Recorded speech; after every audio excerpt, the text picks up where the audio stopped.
How to make a portfolio in Notion. Hello and welcome back to our channel, beautiful people. Today we're going to learn how to make a portfolio on Notion. So in order to make a portfolio on your Notion, you don't have to create everything from scratch because we have templates for that. So I'm going to search for a portfolio template on Google here, portfolio template for Notion.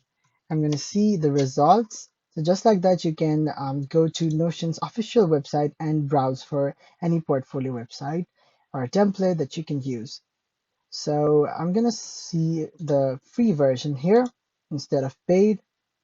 So here I can see a simple portfolio website. So by Locominders, I'm gonna go inside it and tap on Get Template, and just like that, your Notion will be opened on another website. So it seems like this website, this portfolio is paid. So we have to search for something which is not costly. Okay, I'm going to select once again the Get the Template button.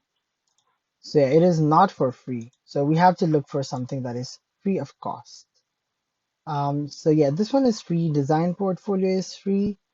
This one is also free. Personal Portfolio. So I'm going to go to this Personal Portfolio template.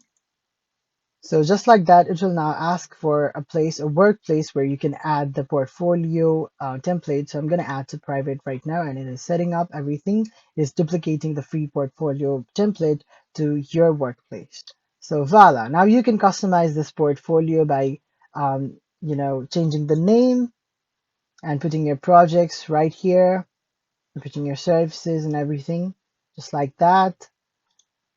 So you can change the avatar or like profile picture yourself. And then lastly, you can share this as a website by publishing it and sharing it to the web. So just like that, you can create a very simple portfolio, very readable. All your projects can be here. You can put a button as well, just like that. So I hope you guys learned it. If you learned it, please feel free to like and subscribe to our channel. And as always, stay tuned for more. I'll see you on the next video. Thank you so much for watching.